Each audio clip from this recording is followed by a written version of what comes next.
Welcome to Insightly. I'm Melissa McGinn. And I'm Jordan Walker. We're your hosts on a mission to empower executives and business leaders with the knowledge they need to turn data into a driving force for innovation. Join us every episode as we share real-world case studies and provide practical tips to unlock the full potential of your business through data and analytics. So if you're ready to transform your relationship with data, hit that subscribe button, because in the world of business, insight is power. So we're going to try a different format. We're going to do some quick episodes that are just going to be we'll see if we can keep them quick. We've given ourselves a time limit to just talk about some hot topics and some different things that we've been talking about behind closed doors. That sounds weird. I mean, to be fair, it has been closed doors, but it's not like a huddle room or something. Only because nobody wants to hear us talk about this all the time out loud. But the first one is a hot topic, kind of maybe a trigger warning here, is all about spreadsheets. So I feel like spreadsheets is something that almost every business uses to some extent or another. I don't care if you're a mom and pop shop or you're a $1 billion company, everyone has spreadsheets. Yeah, I've been living in one today. Yes. Yeah. I'm not here to say spreadsheets are evil. No, do not take away my spreadsheets. I love my formulas. I like color coding the tabs. Yes. But here's my hot take, is that they're not scalable. There is a time and a place where spreadsheets just do not make sense for your organization anymore. And I think it's hard because I think that there's a threshold. Okay. Where a business is growing and they've been using spreadsheets. Maybe the founder is the one doing all of the reporting, analytics, accounting, using spreadsheets, and they're the only one in there. Yeah. Okay. But then there gets to a point where they're growing. They have a team of 10, 15, 20 people. Yeah. And I feel like, I don't know exactly where the threshold is, but somewhere in there it gets really dangerous. I think it happens before that 20-person mark. Yeah. Okay, so speaking as a business where I am the sole full-time employee, we work with a group of contract individuals. So I really am the only one looking at reports, and then I might pull in brains like hey, here's what's going on, right? It kind of makes sense for me as a small business. Spreadsheet in some cases still works.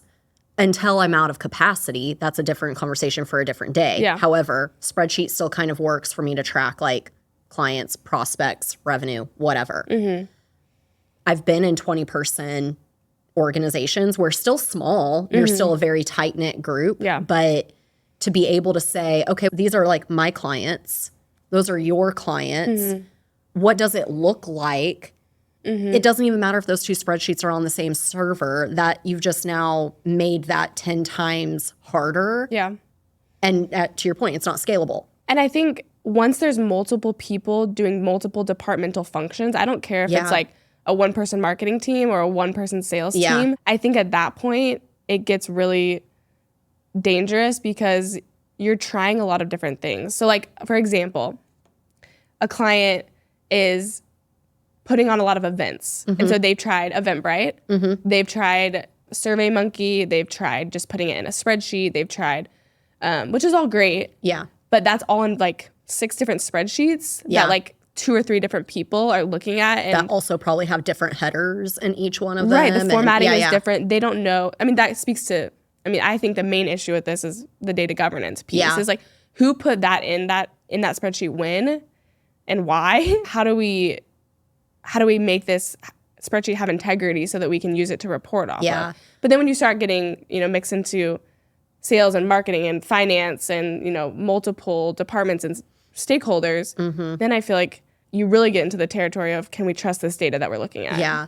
I think like from the scalability aspect too, where, and you were just talking about this, where spreadsheets no longer serve you is when you do actually have these different departments. So you could still be a 5-person team, let's say. You've got your CEO, you've got your sales director, you've got your marketing director, you've got your finance director, and maybe HR, right? Like, so you've got that team of people.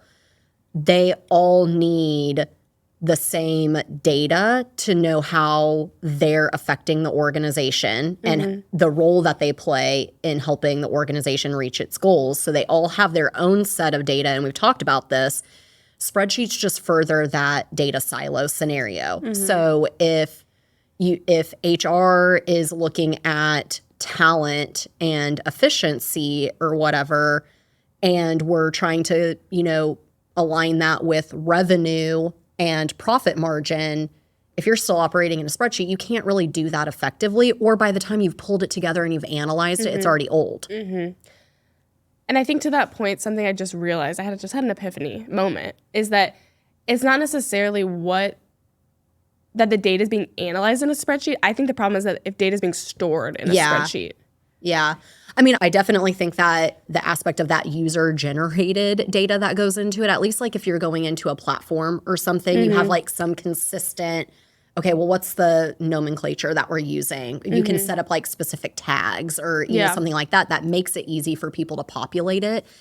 I was pulling just some basic reporting for a nonprofit organization here in town, and what they were doing is they were sending out a survey to all of those that were recipients of a certain level of giving, right? And so with that, they have to report back on, okay, here's what my sales looked like, here's what my foot traffic looked like, here are the promotions that I ran, so on and so forth. The survey aspect of getting that input totally makes sense. It's the easiest for that end user, but to map that in a way to visualize it, and like you can do analysis in it, but it's at that point 5 different spreadsheets. Yeah.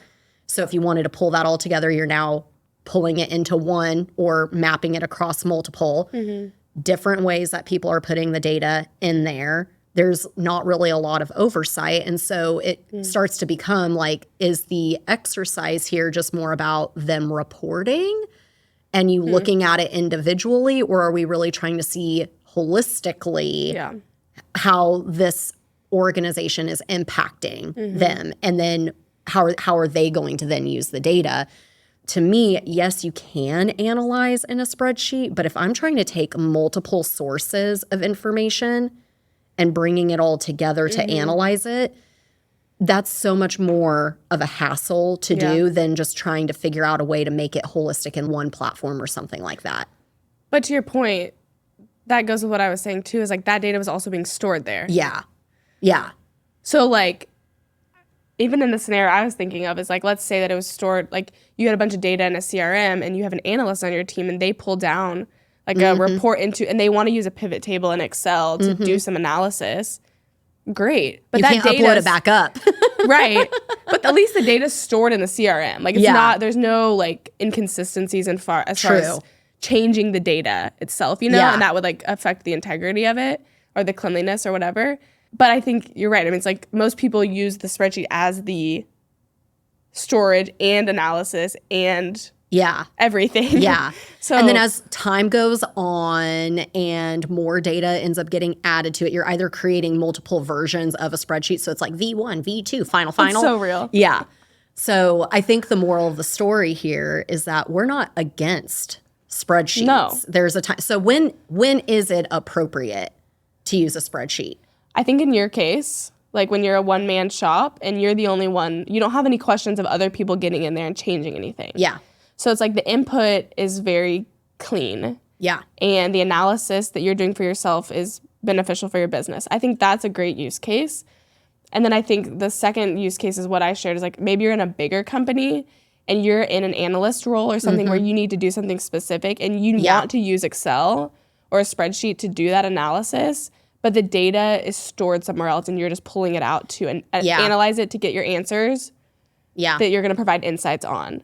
Now, I'm biased, but I do think, a BI visual layer is probably even more beneficial for that analysis. But I think if, you only have a spreadsheet to work with, that's great. But the data shouldn't live in a spreadsheet and be handed around to all these different people and you have no idea who's touching it. Yeah, agreed.